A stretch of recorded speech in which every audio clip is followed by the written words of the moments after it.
নমস্কার। ঠাকুর শ্রী শ্রী রামকৃষ্ণ পরমহংসদেব এবং মা শারদার চরণে আমার সশ্রদ্ধ প্রণাম জানিয়ে ভিডিওটা শুরু করছি। যখন ধর্ম সমাজ কোনো সংকটের সম্মুখীন হন, তখন ঈশ্বর স্বয়ং অবতার রূপে অবতীর্ণ হয়ে মানুষকে পথ দেখান।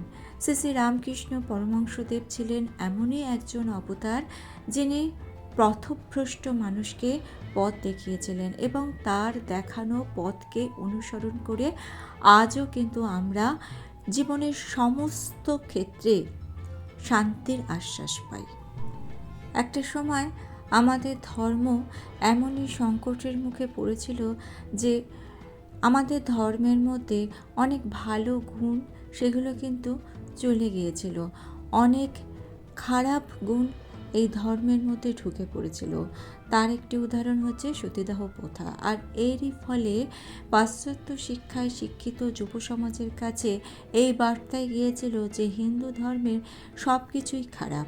জাতিভেদ প্রথাকে মাথায় তুলে সমাজ এতটাই নিচে নেমে গিয়েছিল যে শিক্ষিত মানুষদের কাছে এটা ছাড়া আর ভাবার কোনো অবকাশ ছিল না যে পুত্তলিকা পুজোর কোনো প্রয়োজনই নেই। এই রকমই একটা সংকটময় মুহূর্তে অবতীর্ণ হয়েছিলেন ঠাকুর রামকৃষ্ণ পরমহংসদেব এবং তিনি শিক্ষিত সমাজ এবং সমাজের সকল মানুষকে পথ দেখিয়েছিলেন। চিরাচরিত ধারণার বাইরে গিয়ে তিনি মানুষকে শেখালেন, মানুষকে জানালেন যে সংসারে থেকেও ঈশ্বর সাধনা হয়, সংসারে থেকেও ঈশ্বরকে পাওয়া যায়, ঈশ্বরকে দর্শন করা যায়। এই প্রসঙ্গে ঠাকুর বলছেন, সাধু সঙ্গ আর সর্বদা প্রার্থনা করতে হয়, তার কাছে কাঁদতে হয়, মনের ময়লাগুলো ধুয়ে গেলে তার দর্শন হয়। মনটি যেন মাটি মাখানো লোহা সূচ, ঈশ্বর চুম্বক পাথর। মাটি না গেলে চুম্বক পাথরের সঙ্গে যোগ হয় না। কাঁদতে কাঁদতে সূচের মাটি ধুয়ে যায়। সূচের মাটি অর্থাৎ কাম, ক্রোধ, লোভ, পাপ বুদ্ধি, বিষয় বুদ্ধি। মাটি ধুয়ে গেলেই সূচকে চুম্বক পাথর টেনে নেবে, অর্থাৎ ঈশ্বর দর্শন হবে। ঠাকুর বলছেন, গুরুর উপদেশ অনুসারে চলতে হয়। বাঁকা পথে গেলে ফিরে আসতে কষ্ট হয়, মুক্তি হতে অনেক দেরি হয়। ভক্তরা প্রশ্ন করেছেন যে গুরুর উপদেশ যে বললেন, গুরু কেমন করে পাবো? ঠাকুর বলছেন, যে সে লোক গুরু হতে পারে না। বাহাদুরি কাঠ নিচেও ভেসে চলে যায়, অনেক জীবজন্তুও তাতে চড়ে যেতে পারে। হাবাতে কাঠের উপর চললে কাঠও ডুবে যায়, যে চড়ে সেও ডুবে যায়। তাই ঈশ্বর যুগে যুগে লোকশিক্ষার জন্য নিজে গুরুরূপে অবতীর্ণ হন। ঠিক এই রকমভাবে স্বয়ং ঈশ্বর ঠাকুর শ্রী শ্রী রামকৃষ্ণ পরমহংসদেব রূপে বা আমাদের গুরু রূপে অবতীর্ণ হয়েছেন আমাদের পথ দেখাবেন বলে। এই রকম যখন গুরু আছে, তখন আপনি স্ট্রাগল করতে করতে যখন ক্লান্ত বিধ্বস্ত হয়ে যাচ্ছেন, তখন হাল ছেড়ে দেবেন না।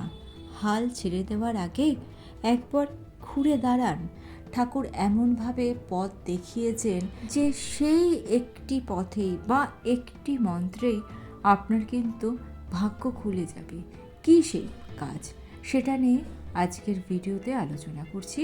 আশা করছি আপনি আপনার প্রশ্নের উত্তর এখান থেকেই পেয়ে যাবেন। পাশ্চাত্য শিক্ষায় শিক্ষিত নরেন্দ্রনাথ দত্ত, অ্যান্টনি বিশ্বনাথ দত্তের ছেলে নরেন, গর্বিত উদ্যত নরেন। হিন্দু ধর্মের আচার অনুষ্ঠান পুত্তলিকা পূজার চরম বিরোধী নরেন্দ্রনাথ। এই নরেন্দ্রনাথ কিভাবে হয়ে উঠলেন ঠাকুরের নরেন, যিনি বললেন, দেখো, কালী আমার একটি ভীষণ ব্যক্তিগত বিষয়। আমি বিশ্বাস করি এই মহাবিশ্বে মা বলে কোনো একটি শক্তি তো আছে, যিনি আমাকে রক্ষা করছেন, চালনা করছেন, আমি তার যন্ত্রমাত্র। ঠাকুরের কথায় নরেন্দ্রনাথ আপ্লুত। তিনি নিজেই জানেন না ঠাকুরের কাছে তিনি কেন ফিরে ফিরে আসেন। এইরকমই একদিন নরেন্দ্রনাথ ঠাকুরের কাছে এসেছেন। এসে ঠাকুরকে বললেন, এই যে আমার পরিবারের এত অর্থ কষ্ট, আমার কাজকর্ম কিচ্ছুটি নেই, যদি একটা কিছু মার কাছ থেকে চেয়ে দিতেন। ঠাকুর নরেনকে তখন বললেন, দূর শালা, তা তো তুই নিজে চাস না কেন, যা গিয়ে মার কাছ থেকে চা। নরেন সেদিন বলেছিলেন, আমি পারবো না, আমি এসব কিছু মানি না। আপনার মা, আপনি তাকে মা বলে ডাকেন, মা বলে মানেন, তাই আপনার মা আপনার কথাই শুনবেন, আমার কথা কেন শুনবেন? ঠাকুর বললেন, আরে শুনবেন রে শুনবেন, শোন শোন, আজ ভালো বার, মঙ্গলবার, আজ রাতে কালীঘরে গিয়ে যা চাস বলকে যা।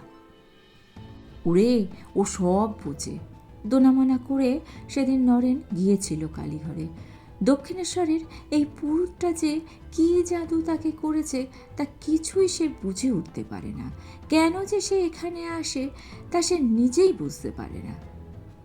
সংসারে চরম অভাব অনটন, ক্ষতবিক্ষত শরীর, তার মন, পেটে খিদে, এখানে এলে ভালোবাসা পায় সে। ওই পুরুত এত যে কেন তাকে ভালোবাসে কে জানে? কেন যে ভালো খাবারটা তার মুখে তুলে দেয়, কেন শরীর মন জুড়িয়ে যায় এখানে এলে তিনি বুঝতে পারেন না। এত ভালোবাসা সে তো তার বাবা মার কাছেও অনুভব করে না। নরেন ভাবছে যে এত তর্ক করি মুখে মুখে, চুপা করি, পাগল ঠাকুর তো কখনো রাগ করে না। নরেন ভাবে, আচ্ছা ও কি সত্যিই পাগল? কে জানে। নিয়ম কানুন তো কিছুই মানে না, পাথরের কালিকে জড়িয়ে ধরে মা মা করে। এঁটো খাবারটা তার মুখে তুলে দেয়, স্বাস্থ্য বিধি শিখে তুলে যেমন খুশি তেমনভাবে পুজো করে। কিন্তু মথুরবাবুর কড়া নির্দেশ, ছোট ঠাকুর যা যা করছে তাই তাকে করতে দেবে, কেউ তাকে আটকাবে না। এদিকে লেখাপড়া কিছুই নেই, কিন্তু ধর্ম ও শাস্ত্রের কঠিনতম জিনিসগুলো এমন উপমা দিয়ে ব্যাখ্যা করে যে বাঘা বাঘা লোক হা করে বসে থাকে। নরেনের তখন মনে হয় ওই উজ্জ্বল দুটি চোখ আর মুচকি হাসির অন্তরালে দারুণ বুদ্ধিমান একটা মানুষ রয়েছে, ধরে ধরে করেও তাকে ধরা যায় না। সেদিন রাত্রে নরেন্দ্রনাথ যখন দক্ষিণেশ্বরে এলেন তখন দেখলেন ঠাকুর পায়চারি করছেন। তাকে দেখেই ঠাকুর বলে উঠলেন, এসেছিস? যা যা, দেরি করিস নে, কালীঘরে যা, মহেন্দ্রক্ষণ যে পেরিয়ে যায়। নরেন পায়ে পায়ে ঢোকে কালীঘরে। মনে অপার সংশয়, মুখ তুলে চায় না মুক্তির দিকে, কিন্তু অনুভব করে মৃদু একটা জ্যোতি চতুর্দিকে যেন ছড়িয়ে পড়ছে। আস্তে আস্তে মুখ তুলে তাকায় ভবতারিণীর দিকে। হঠাৎ তার মনে হয়, এটা তো পাথর নয়, এই তো নিঃশ্বাস নিচ্ছে, এই তো বুকের ওঠানামা করছে, এত আলো কেন আমার দিকে যে তাকিয়ে রয়েছে? এ তো জীবন্ত দৃষ্টি, এ কি মৃন্ময়ী না চিন্ময়ী? নরেনের তখন দু গাল বেয়ে জল গড়িয়ে পড়ছে। দু হাত জড়ো করে সে বলল, জ্ঞান দাও, ভক্তি দাও, বিবেক দাও, বৈরাগ্য দাও। ঘোরের মধ্যে দিয়ে বেরিয়ে এলো। বেরিয়ে আসার পর ঠাকুর তাকে প্রশ্ন করলেন, কিরে বললি? হ্যাঁ কিরে বললি, যা যা চাস বললি? নরেন বলল, না বলা হলো না, পারলাম না, সব ভুলে গেলাম। ঠাকুর বললেন, দুশ্চালা, কটা কথা তাই বলতে পারিস না? যা যা দেখিনি, আবার যা নরেন। নরেন আবার যায়, কিন্তু আবারও সে একই ঘটনা। কালীঘরে গিয়ে মা ভবতারিণীর সামনে গিয়ে বলে, বিবেক দাও মা, জ্ঞান দাও, বৈরাগ্য দাও, কিন্তু অর্থ দাও, যশ দাও, এ কথা তার মুখ থেকে বেরোয় না। আবার ব্যর্থ হয়ে সে ফিরে আসে। এই পাশে ক্ষুব্ধ হয়ে ঠাকুরকে বলে, এই আপনার কাজটাতে কিছু তো একটা আপনি করেছেন, আমি বলতেই পারছি না, আর আমি শুনবো না, এবার আপনাকেই বলতে হবে।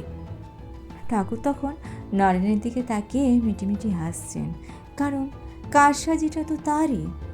নরেন্দ্রনাথের ভবিষ্যতের রচয়িতা তো শ্রী শ্রী রামকৃষ্ণ পরমহংসদেব।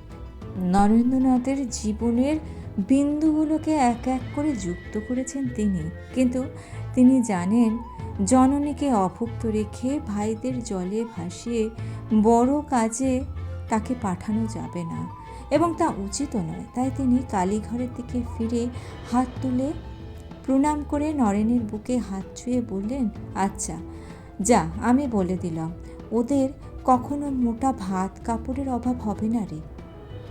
তারপর সারা রাত ধরে ঠাকুর নরেনকে গান শোনালেন। ঠাকুরের প্রতি ভক্তি শ্রদ্ধায় নরেন্দ্রনাথ নিজেকে পুরোপুরিভাবে সমর্পণ করলেন ঠাকুরের কাছে। আর এই সমর্পণে যে আছে পরম প্রাপ্তি। আপনার জীবনের দুঃখ, ব্যথা, বেদনা, ব্যর্থতা সমস্ত কিছু জুড়িয়ে যাবে একমাত্র একটি কাজে, তা হলো সমর্পণ। ঠাকুর ভক্তদের সঙ্গে একদিন গল্পগুজব করছেন। গল্প করতে করতে ঠাকুর ঈশানকে বললেন, ঈশান, তোমার সেই গল্পটা বলো দেখি, যেখানে একটি ছেলে চিঠি পাঠিয়েছিল। ঈশান বলল, হ্যাঁ, একটি ছেলে যখন শুনল যে ঈশ্বর আমাদের সৃষ্টি করেছেন, তখন সে প্রার্থনা জানাবার জন্য ঈশ্বরকে একখানা চিঠি লিখল। চিঠিটা সে ডাকবাক্সে ফেলে দিয়েছিল। ঠিকানা ছিল স্বর্গ। এটাই হলো বিশ্বাস। ঠাকুর বলছেন, এই বালকের মতো বিশ্বাস চাই, তবে হয়। নিয়ম কানুন আচার বিচার এসব বাইরের জিনিস, এসব দিয়ে হয় গা। বিশ্বাস হলে ভগবান লাভ হয়, আর তখন বাইরের এই আচার বিচারের কোনো অর্থই থাকে না। ঠাকুর বলছেন, গঙ্গা তীরে সকালে সন্ধ্যা করছে, কিন্তু একজন করছে না। তাকে জিজ্ঞাসা করায় সে বলল, আমার যে অসুচ হয়েছে তাই সন্ধ্যা করতে পারছি না। সে বলল, মরণের অসুচ আর জন্মের অসুচ দুই একসাথে হয়েছে, অর্থাৎ অবিদ্যা মায়ের মৃত্যু হয়েছে আর আত্মারামের জন্ম হয়েছে। আর আত্মারামের জন্মের জন্য প্রয়োজন ভালোবাসা, বিশ্বাস আর ভক্তি। জ্ঞান হতে হবে। আর এই জ্ঞান কি? তার উত্তরে ঠাকুর বলছেন, ঈশ্বরই কর্তা, সব অকর্তা, এর নাম জ্ঞান। আমি অকর্তা, তার হাতের যন্ত্র। তাই তো আমি বলি, মা তুমি যন্ত্রী, আমি যন্ত্র। তুমি ঘরণী, আমি ঘর। আমি গাড়ি, তুমি ইঞ্জিনিয়ার। যেমন চালাও তেমনি চলি, যেমন বলাও তেমনি বলি, যেমন করাও তেমনি করি। আপনাকেও এই ভাবনা মনের মধ্যে আনতে হবে, তাহলে আপনার জীবন হয়ে উঠবে সুন্দর।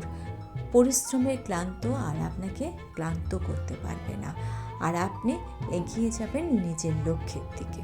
আর ভিডিওটা ভালো লেগে থাকলে ছোট্ট করে একটি লাইক করে দিয়ে চ্যানেলটিকে সাবস্ক্রাইব করে নিয়ে পাশে থাকা বেল আইকনটা প্রেস করে দিয়ে অল অপশানটা ক্লিক করে দেবেন। তাহলে যখনই নতুন কোনো ভিডিও আপলোড করব তার নোটিফিকেশন আপনাদের কাছে পৌঁছে যাবে। ঠাকুর, মা ও স্বামীজির চরণে প্রণাম জানিয়ে আজকে এই পর্যন্ত। Thanks for watching.